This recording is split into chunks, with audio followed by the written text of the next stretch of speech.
ሴት ልጅ በምትወልድ ጊዜ ጭንቅና መከራ አለባት አይደለ ዳዊት? እውነት ነው። ይህ በምን ምክንያት የመጣ ነው? በሔዋን በሔዋን ምክንያት ምን አትፈታ? ያው አይኗ ይበራልሻል ተብሎ ሴጣን በእባብ ተመስሎ መጥቶ ባሏን ስላሳሳተችው ወይም አዳምን ስላሳሳተችው ከዚያ ተረገመችና በእርግማን ምክንያት ሔዋናውያኖች ሁሉ እንዳለ እየተጨናነቁ እንዲወልዱ ተደረገ። ሔዋኖች ሲወልዱ በምጥና በስቃይ እንዲወልዱ ወንድ ልጅ ደግሞ በላቡ ጥሮ ግሮ እንዲበላ ተፈረደበት። በጣም ጥሩ። ያን እርግማን ለማስነሳት ኢየሱስ ክርስቶስ መጥቶ በመስቀል ላይ ተሰቅሎ እርግማኑን ወስዶ ያንን ከእርግማን ዋጃቸው አይደል? አዎ በጣም ጥሩ። ያ እርግማን አሁን ከሴቶች ተወግዷል አልተወገደም? ኢየሱስ ክርስቶስ ያስወገደላት እርግማን ያ እርግማን የሰውኛ እርግማኖች እንዳለ እርግማን ያኛው ሴት ልጅ አምጣ ትወልዳለች። ይኸውልህ ኢየሱስ ክርስቶስ እዚህ ዓለም ላይ ሲመጣ ምንድን ነው ያለው? መጀመሪያ አሁን ጥያቄውን መልስ። ያ እርግማን ተወግዷል አልተወገደም? እርግማኑን እንዲያስወግድ መጥቷል አይደለ? የጭንቅና መከራውን አልተወገደም። ወይ ጌታ ሰው አልተወገደም። ለምን እንዳልተወገደ ደግሞ ላስረዳ። ለምን ታስረዳ? አስረዳን እኮ በቃ ላስረዳ። ልንገርህ፣ መልስ ነው የመለስኩልህ እንጂ አላስረዳሁህም። ከንቱ ነው ማለት ነው። ምክንያቱም መልስ ነው የመለስኩልህ እንጂ አላስረዳሁህም። መልስ ነው የመለስኩልህ። ተወግዷል አልተወገደም አልከኝ፣ አልተወገደም አልኩህ። ለምን? ኢየሱስ ክርስቶስ ወደዚህ ዓለም ሲመጣ ሕግን ሊሽር አልመጣም። ስለ ሕግ መሻር አይደለም ጥያቄ። ይሄም ሕግ ነው። ሕግ እኮ ነው እኮ የነበረ ሕግ ነው። ሕግ ነው ያለ ይሄ ማን ነው? ለሰው ልጅ የተሰጠ ነገር በሙሉ ሕግ ነው። ይሄ ተፈጥሮ የተፈጥሮ አይደለም። ይሄ ገብቷል። ይሄ ሕግ ነው። ከጊዜ በኋላ የመጣ ሕግ እስከሆነ ድረስ ይሄ እርግማን ነው እኮ። እርግማን ምንድን ነው? በነበረበት ጊዜ ዛኔ የወጣ ሕግ እኮ ነው። የሰው ልጅ ሴት ልጅ በወለደች ጊዜ አምጣ እንድትወልድ ወንድ ልጅ ደግሞ በላቡ ጥሮ ግሮ እንዲበላ የተሰጠ ይሄ ፍርድ ነው ለሁላችን።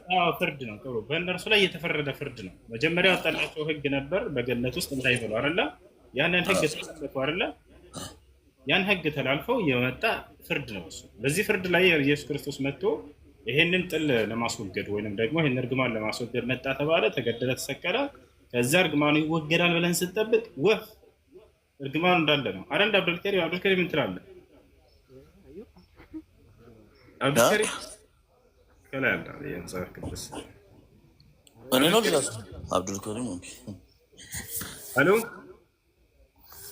ሰላም አለይኩም። ወአለይኩም ሰላም። ይሄ እርግማን ተወግዷል አልተወገደም? አብዱልከሪም እርግማኑ ወዴት ይወገዳል? እስካሁን ምን ይሻላል? ሌላ ወይ አብ መሰቀል አለበት ትላለህ ወይስ መንፈስ ቅዱስ? ኢየሱስ ክርስቶስ ተሰቅሎ ይሄን እርግማን ያስወግዳል ሲባል ያስወግዳል አልቻለም። ስለዚህ ማን ይሰቀል? ቀጣይ ማንም አይሰቀልም። ያው አሁን ለምሳሌ ስለ መወለድ ነው እያወራን የነበረው። እስልምና ሕግ ላይ ሕፃን ልጅ ሲወለድ ይለቀሳል፣ ሰው ሲሞት አይለቀስም የሚለውን ነገር ለምን ዘለልካት? እችን ነገር አስረዳኝ። መለስኩልህ አይደል? ኖ አልመለስክልኝም። የለም እኛ ጋር እንደዚህ የሚባል ነገር አልክ፣ ግን አለ። እሺ ማን ይሰቀል? አሁን ለማንኛውም ኢየሱስ ክርስቶስ መጥቶ ይሄን እርግማን ሊያስወግድ አልቻለም። እስካሁን ድረስ ሴቶች እየተጨናነቁ ነው፣ ክርስቲያን ሴቶች። ስለዚህ የተፈጥሮ ሕጉ ስለሆነ ነው። የሰው ልጅ እንደዛ ከሆነ ኢየሱስ ክርስቶስ መጥቶ ከተሰቀለ በኋላ ለምን ሞት አልጠፋም ነበር? ይሄ የተፈጥሮ ሕጉ ነው። ስለዚህ ኢየሱስ ክርስቶስ ያለን በአዳም ላይና በሔዋን ላይ የመጣውን እርግማን አላስወገደላቸውም፣ አልቻለም ማለት ነው እኮ። እንደነገርኩህ እንደ እሱ ያ ሁላ ሕግ ቢነሳ ኖሮ የሰው ልጅም አይሞትም ነበር እያልኩ ነው።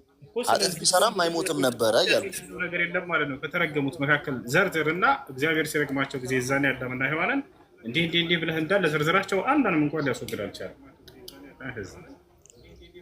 እኮ። እኔ ነገርኩህ እኮ አሁን እዚህ ጋር እየነገርኩህ ያለሁት የሰው ልጅ ላይ የተሰጠው ሕጎች በሙሉ አልተነሳም። ለምን? ይሄ የተፈጥሮ ሕጉ ስለሆነ ነው። የሴት ልጅ አምጣ እንድትወልድ ወንድ ልጅ በላቡ ሰርቶ ግሮ ምናምን ይሄ እንዳለ እናሽ። እንደዛ ካልሆነ እንዴት ነበረ ኑሮ ልንኖር የነበረው? የሰው ልጅ እኛ እኮ ገነት አይደለም ያለ ነው፣ ወርደናል ወደ ምድር አይደል? ኢየሱስ ክርስቶስ ወደ ምድር ሲመጣ እኛን ምድር ላይ እያለን የተቀበለን እንጂ ወደ ገነት ሊመልሰን አይደለም የመጣው። ያ ማለት አንድ ነገር ላስረዳ። የሴት ልጅ ምጥ የሚነሳ ከሆነ ኢየሱስ ክርስቶስ ተሰቅሎ ኃጢአታችንን እሱ ካነሳልን በኋላ ሴት ልጅ አምጣ አልቅሳ ማትወልድ ከሆነ ወንድ ልጅም በላቡ ጥሮ ግሮ አይበላም ነበር ማለት ነው። ያም ለሱም ይነሳል ማለት ነው። እርግማን የመጣ እስከሆነ ድረስ ይሄንን ገራሚ ትምህርት እስካስተማራቸው ድረስ ክርስቲያኖች ሊወገድ ይገባ ነበር። ከዚያ ያለን እርግማን ያለነው ምን ላይ ነው? ያለነው ምድር ላይ ነው እንጂ ወደ ገነት አልተመለስንም። ወደ ምንድነው ጀና አልተመለስንም። ስለዚህ እዚህ ምድር ላይ እስካለን ድረስ ደግሞ ወንድ ልጅ ሰርቶ በላቡ ጥሮ ግሮ እሱ ፍርድ ነው። ለሴት ልጅም ደግሞ አምጣ ወደ ገነት ሁላችንም ተመልሰን ቢሆን ኖሮ ይሄ ሁላ ህግ ይነሳ ነበር። እዛም አምጣ አትወልድም፣ እኛም ሰርተን አንበላም ነበር። እዛማ ሲጀመር እርግማኑም የለም፣ እዚያ አይኖርም። አሁን እዚህ ምድር ላይ ኢየሱስ ክርስቶስ የመጣው ከዚያ ህግና ከዚያ እርግማን ሊዋጃቸው እስከሆነ ድረስ ከተፈረደባቸው ፍርድ ነፃ ሊያወጣቸው እስከሆነ ድረስ ያ ነገር ተወግዷል ወይ ብለን ስናይ ምን የተወገደ ነገር? ጭራሽ ኢየሱስ ክርስቶስ ይሰግድ ነበር፣ ይጸልይ ነበር አይደለ ዳዊት? ኢየሱስ ክርስቶስ እሱን እኮ አስረድቻለሁ። የሰውን ስጋ የሰውን ደም ለብሶ እስከመጣ ድረስ የሰውን በሙሉ ያደርግ ነበር። ይተኛል እንደ ሰው ልጅ። ወደ ማን ነበር ሲጸልይ የነበረው? ወደ አምላኩ፣ ወደ አብ፣ ወደ እግዚአብሔር ነው ሲጸልይ የነበረው። ወደ አምላኩ የሰውን ስጋ ለብሶ መጥቶ ነበር። እንደ ሰው ልጅ ብትቆርጠው ይደማል፣ ብትወጋው እንደ ሰው ልጅ ይደማል፣ ሲሰቀል እንዳየኸው። ስለዚህ ወደ አምላኩ ስትል አምላክ አለው ማለት ነው። አምላክ ኢየሱስ ክርስቶስ አይደለ? የሰውን ስጋ ለብሶ እስከመጣ ድረስ አምላክ አለው። አዎ ጌታ ሰው ዘመን ይባረክ። አሜን። አምላክ አለ። ምንም ማለት ልትረዳው ስለ ስላሴ ስላልተማርክ ስለ አብ ወልድ መንፈስ ቅዱስ እስካልተማርክ ድረስ ይሄ ነገር ሊገባ አይችልም። እኔ ስለገባኝ አምላካችሁ አምላክ አለው። ክርስቲያኖች የሰውን ስጋ ደም ለብሶ እስከመጣ ድረስ ይጸልይ ነበረ፣ እንደ ሰው ልጅ ይተኛ ነበር፣ ይነሳ ነበር። አምላክ ኢየሱስ ክርስቶስ አምላኩን በጣም ይፈራው ነበር አይደለ? በጣም ይፈራው ነበረ።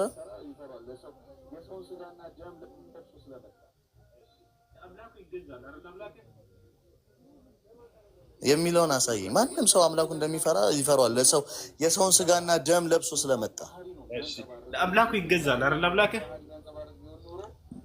እያስረዳው እኮ ነው ብራዘር። የሰውን ስጋና ደም ለብሶ ነው የመጣው። በዛ ሰዓት የሰውን ባህሪ ነው የሚያንጸባርቀው እንጂ የአምላክነትን ባህሪ የሚያንጸባርቅ ቢሆን ኖሮ ባልተሰቀለ ባልሞተ ነበር። የአምላክን ባህሪ ቢያሳይ ኖሮ ባልተሰቀለ ባልሞተ። አምላክ ነገ ትንሣኤ ቀን ከሰዎች ጋር ገነት ይገባል አይገባም? ኢየሱስ ክርስቶስ እንደ ማንኛውም ሰው ገነት ይገባል አይገባም? ከሞት ተነስቶ ወረዲ በእኛ ተነስቷል። በእናንተ ይመስለኛል አልተነሳም ነው የምትሉት። ገነት ይገባል አይገባም? ኢየሱስ ክርስቶስ ተነስቷል። ገነት ይገባል አይገባም ሳይሆን አሁን ራሱ ያለው ገነት ነው። አምላክ ነው። አሁን ያለው ገነት ነው፣ አምላክ ነው። ምንድን ነው አላልኩም? አሁን ያለው የት ነው? ገነት ነው ወይንስ ከእግዚአብሔር ቀኝ ነው? አሁን አምላካችን ያለው ገነት ነው ሳይሆን ገነት ለእኛ የተዘጋጀልን ስንሞት ክርስቲያኖች የምንገባበት ቤት ነው እንጂ ሀገራችን ነው። ገባህ አይደለ እኮ? አሁን እኮ አንተ እያልክ ያለኸው ምንድን ነው? የዓለም ፍጻሜ የውመል ቂያማ የምትለው ላይ ኢየሱስ ክርስቶስ ከኛ እኩል ተነስቶ ገነት ይገባል ነው የምትለው? ገነት ነው ያለው ወይንስ የት ነው ያለው? ቅድም ስጠይቅህ ገነት ነው ያለው አልከኝ። መጽሐፉ ደግሞ የሚለው ከእግዚአብሔር ቀኝ እንዳለ ነው የሚናገረው። ከእግዚአብሔር ቀኝ አምላካችን የትም ቦታ ገነት ነው ያለው ብለህ አንድ ቦታ ልትሰጠው አትችልም። አምላካችን የትም ቦታ አለ። ገሃነም ውስጥ አለ ብለህ ገሃነም ውስጥ ምን ያደርጋል? ስለዚህ በቦታ የተገደበ ነው ገሃነም ውስጥ ከሌለ ማለት ነው። ገሃነም ስፍራው የሰይጣን ነው እንጂ የአምላክ መገለጫ ቦታ አይደለም። አምላክ የሌለበት ቦታ አለ ማለት ነው አይደል? ገሃነም የአምላክ ቦታ አይደለም። ገሃነም የሰይጣን ቦታ ነው። ይሄንን ለይተህ ማወቅ መቻል አለብህ ወንድም። ስለዚህ የሌለበት ቦታ የተሰጠው ገሃነም ሲኦል የተሰጠው ለሰይጣን ነው እንጂ ለአምላክ አይደለም። ይሄንን እንኳን ለይተህ ስለዚህ አምላክ የሌለበት ቦታ አለ ማለት ነው አይደል? አምላክ የሌለበት ቦታ የለም። አሁን ሲኦል ከገሃነም ውጭ የትም ቦታ አምላካችን አለ። ስለዚህ ገሃነም ውስጥ የለም። እሺ ሽንት ቤት ውስጥ አለ የለም አምላክ? ፕሊዝ በእንደዚህ አይነት መንገድ ባንወራረድ መልካም ነው። ግን አምላክ የትም ቦታ አለ። ሽንት ቤት ምንድን ነው? ሽንት ቤት የወረደ ቦታ በጣም እንትን አለ። ሽንት ቤት ምንድን ነው? ስለዚህ በዚህ ቦታ ላይ የለም ካልከኝ አምላክ የሌለበት ቦታ አለ። ስለዚህ የተገደበ ነው ማለት ነው አምላክ አይደል? አምላክ የሌለበት ቦታ የለም። አምላክ ሁሉም ቦታ አለ። በጠራሁት ሰዓት ይሰማኛል። የትም ቦታ አለ። ሽንት ቤት ውስጥ አለ። የትም ቦታ አለ። አሜን። የጌታ ሰው ክርስቲያኖች አምላክ ሽንት ቤት ውስጥ አለ። ኦኬ አምላክህ ከአንተ ጋር ሳሎን ይቀመጥና ሽንት ቤት ሲሄድ ሳሎን ይጠብቅሃል። እንደዛ ልትለኝ ነው ሽንት ቤት አለው የምትለው? ቦታዎችን እጠቅስልሃለሁ። የዛ ቦታ አሁን ለምሳሌ አንተ እስልምና እምነት ተከታይ ነህ፣ ጥሩ አስተሳሰብ አለ። ግን አምላክ ሽንት ቤት እንደዚህ ምናምን ብለህ ባታስብ መልካም ማለት እንደዚህ ወረደ ንግግር አልናገር። አምላክ የትም ቦታ አለ። ከአንተ ጋር የትም ቦታ ጥሎ ካሄድም የትም ቦታ ለምን መሰለህ ሽንት ቤት አለ አይባልም፣ ነውር ነው። ብዙ ጊዜ ክርስቲያኖች ምን ያደርጋሉ? ልክ እንደ ህማያውቁ ልጆች ያስገቡና ምን ያደርጋሉ? አለ አንተ ጋር የለም። አሁን አለ የለም ብለህ ታስባለህ ወይስ እሱ ቦታው ላይ ነው አንተ ቦታ ላይ ነው ብለህ የምታስበው? መልስ ይሄን ያህል ነሳውበት ምክንያት ልጆች ለምን መሰላችሁ? እንዲህ አይነት ጥያቄ ያነሱና እሺ ጥያቄ እዛ ጋር እየተፈላሰፉ ይጠይቋቸው ያስገቡና አይታችሁ እዚያ አዋቂ ያስመስላሉ ራሳቸው። ልክ ከዛ የሚጠይቀው ልጅ ነው ማለት እኔ እንደዛ አስቤ አይደለም በታል አይደለም። አይ አይባልም። እኔ በእንደዚህ አይነት መንገድ ብልህ ብዙ ወንድምና ይቆጣሉ። አምላክ የተነገረ የተቀመጠ ነገር አለ። ያንን አምኖ መቀበል ነው። የአምላክ ስለ አምላክ ስናምን ስላላየን እሱን አምላክን ገብተዋል አይደለ? ነብያት በነገሩን ልክ አምነን መቀበል ነው ያለብን። ገብተዋል አይደለ? እንደዛ ነው እያልኩ ያለው። አሁን አላህ ስብሐነሁ ወተዓላ የት ነው? ከአርሽ በላይ ነው። ገብተዋል አይደለ?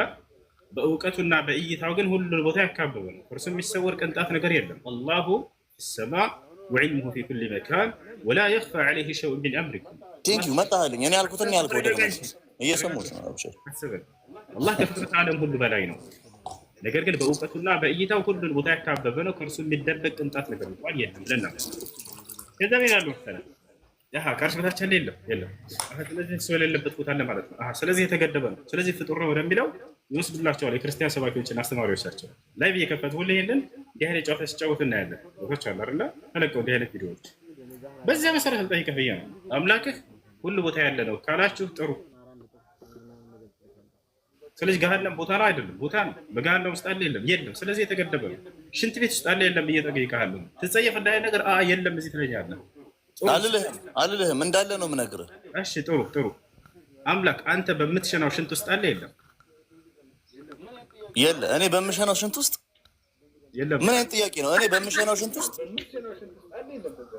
የለም ብላል። በምትሸናው ሽንት ውስጥ አለ የለም? እዛ ውስጥ አምላክ የለም። እኔ በምሸናው ሽንት ውስጥ አምላክ የለም። በምትፈሳው ፈስህ ውስጥ አለ የለም? አምላክ አላ በምታረው አሩ ውስጥ አለ እኔ አልጠየቅኩም። ምስል አንተ በቃ አወረዱ አያቸው አይደለ? እኔ እናንተን የራሳቸውን ሎጂክ ነው እየጠየኳቸው ያለው። አይባልም እንደዚህ ነው እኔ ልላቸው የፈለኩት። አላህ ከአርሽ በላይ ነው ብለው የኛ ልጆች ከነገሯቸው በኋላ ከዛ የቦታ ልባት እየጠቀሱ ስለዚህ አላህ እዚህ የለም ማለት ነው፣ ስለዚህ አምላክ የተገደበ ነው ማለት ነው ወደሚል ይሄዳሉ። አሁን በሽንት ውስጥ አለው ስልህ የለም አልከኝ። ስለዚህ የሌለበት ቦታ አለ እልህና አምላክ የተገደበ ነው ስለዚህ ፍጡር ነው ማለት ነው እልሃለሁ ማለት ነው። እኔ አያችሁ